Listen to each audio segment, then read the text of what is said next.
Lockdown का concept start हो चुका है हमारे देश में और फिर से वही माइंड में एक टेंशन कि ईएमआई इस बार रेगुलर कैसे पे किए जाएंगे। बट इस बार गवर्नमेंट ने फिर से हमारे सबके लिए एक रिलैक्सेशन लेके आए हैं। इस बार उसको मॉरिटोरियम का नाम नहीं दिया गया है, लेकिन इस बार कुछ चेंजेस के साथ आरबीआई ने बैंक्स को इंस्ट्रक्शंस दी हैं। क्या वो चेंजेस हैं, हम इस वीडियो में पूरी की पूरी डिटेल में बात करेंगे। नमस्कार दोस्तों, मैं आपका दोस्त हितेश नारंग लोन्शन फिनसर्व प्राइवेट लिमिटेड कंपनी से आज बात करेंगे उस लोन्स के बारे में, उन कस्टमर्स के बारे में जो अपनी ईएमआई रेगुलर देने में सक्षम नहीं है इस कोरोना काल की में।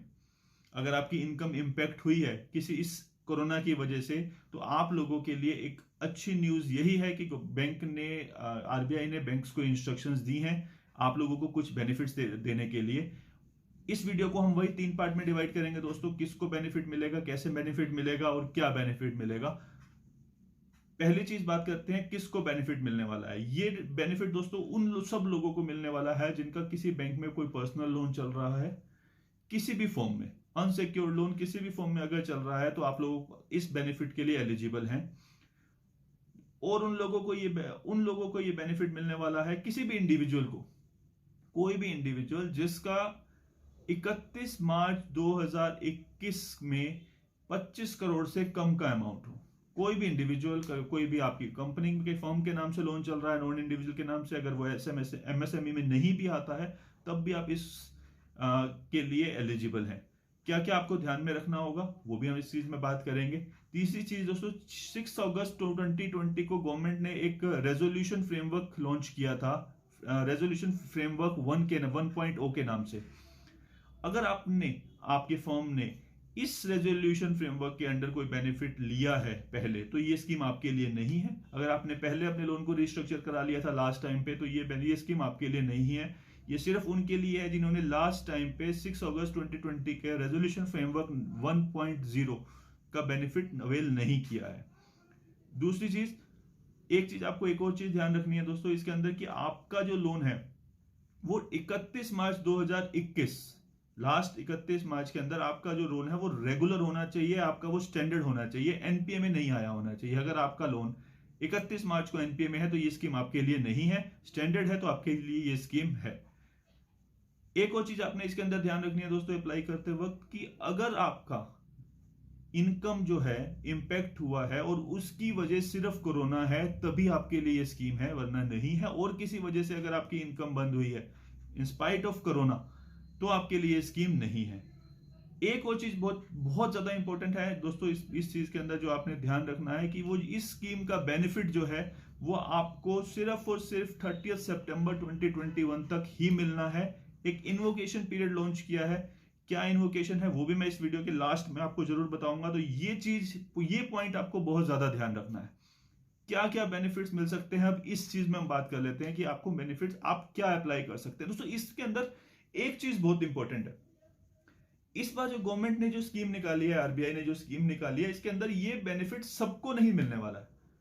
इसके अंदर आप गवर्नमेंट को अप्रोच करेंगे, आप बैंक को अप्रोच करेंगे कि मेरे पास, मेरे अकाउंट्स में, मेरे लाइफ में, मेरे बिजनेस में मुझे ये प्रॉब्लम्स आ गई हैं कोरोना की वजह से, जिसकी वजह से मेरा अकाउंट स्ट्रेसफुल है।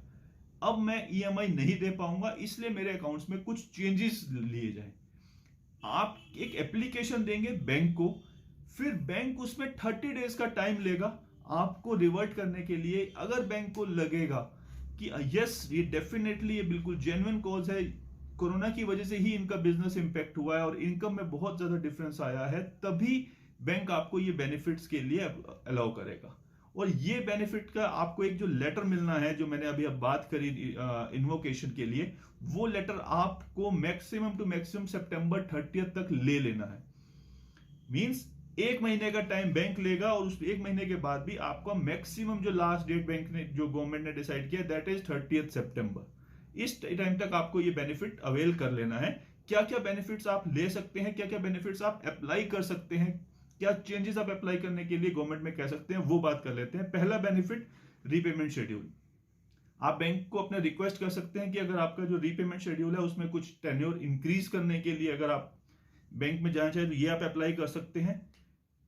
दूसरी चीज आप अप्लाई कर सकते हैं, आपका जितना भी एक्रूड इंटरेस्ट है, एक्रूड इंटरेस्ट मीन्स आपने जो आपका इंटरेस्ट बन चुका है और आपकी इस कोरोना की वजह से इंटरेस्ट अमाउंट पे करने में सक्षम नहीं है, तो आप बैंक में अप्लाई कर सकते हैं कि जो आपका इंटरेस्ट एक्रूड इंटरेस्ट है उस अमाउंट का आपका एक अलग से लोन बना दे, ताकि वो अमाउंट आपको इकट्ठा ना पे करना पड़े बैंक में, आपका अकाउंट भी रेगुलर चलता रहे। थर्ड चीज, अगर आपकी कोई लिमिट चल रही है, वर्किंग कैपिटल लिमिट चल रही है, अगर आप उसके सैंक्शन कंडीशंस में कुछ चेंजेस करवाना चाह रहे हैं, कुछ आप मार्जिन में चाह रहे हैं कि आपको ज्यादा लोन चाहिए, या स्टॉक पे कुछ आप चेंजेस कराना चाह रहे हैं, तो इस चीज की भी एप्लीकेशन आप उसमें डाल सकते हैं। चौथी चीज, बहुत इंपॉर्टेंट चीज, अगर आपने लास्ट टाइम पे मॉरेटोरियम लिया है, आपने कोई प्रोडक्ट, कोई ऐसी स्कीम ली है जिसमें आपका मॉरेटोरियम चल रहा है और इस टाइम आपका बिजनेस बिल्कुल इंपैक्ट हो चुका है, तो आप उस मॉरेटोरियम पीरियड को इंक्रीज कराने के लिए भी अप्लाई कर सकते हैं। जी हाँ, फिर मैं आपको ये बताना चाहूंगा कि डिसीजन बैंक का रहेगा, वो आपको देते हैं या नहीं देते हैं, लेकिन आप ये अप्लाई कर सकते हैं बैंक में।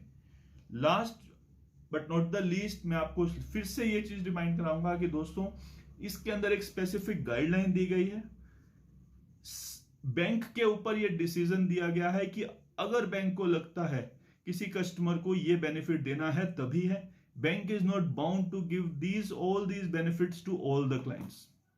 तो इस चीज का आपको बहुत ध्यान रखना है। आपको बैंक को एक एप्लीकेशन देनी है जिसके अंदर आपने जो भी आपको लॉस हुआ है, जो भी इनकम लॉस हुआ है, बिजनेस लॉस हुआ है, उसके अंदर आपको अपने सारी डिटेल्स मेंशन करनी है और क्या आप उससे एक्सपेक्ट करते हैं बैंक से, वो एप्लीकेशन आपको देनी है। बैंक 1 महीने का टाइम लेगा इस सारी चीजों को, आपकी एप्लीकेशन को, आपके बिजनेस को स्टडी करने के लिए, और बैंक को विद इन 30 डेज आपको रिवर्ट करना होगा कि क्या बैंक इस चीज को एग्री करता है या नहीं करता है। और अगर बैंक इस चीज को एग्री करता है आपको कुछ बेनिफिट्स देने के लिए, तो आपको वो लेटर एक इश्यू करेगा। उस लेटर की डेट 30 सितंबर से पहले की होनी चाहिए दोस्तों। तो इस चीज का बहुत ज्यादा ध्यान रखना है किसी भी चीज को, किसी भी बेनिफिट्स को अवेल करने के लिए। तो ये सारी की सारी बातें हमने आज डिस्कस करी। किस किस को लोन मिलेगा, किस किस को ये बेनिफिट्स मिल सकते हैं, क्या आपको ध्यान रखना है, और क्या क्या बेनिफिट्स आप इसके अंदर से ले सकते हैं। अगर आपको वीडियो पसंद आई हो दोस्तों, तो प्लीज इसको वीडियो को शेयर कीजिएगा, लाइक कीजिएगा, कमेंट कीजिएगा, और यूट्यूब पे हमारा चैनल है लोनशोन के नाम से, वहां पे जाके हमारे चैनल को सब्सक्राइब कीजिएगा, ताकि इस टाइप की कोई भी इंफॉर्मेशन, कोई भी वीडियो आप मिस ना करें।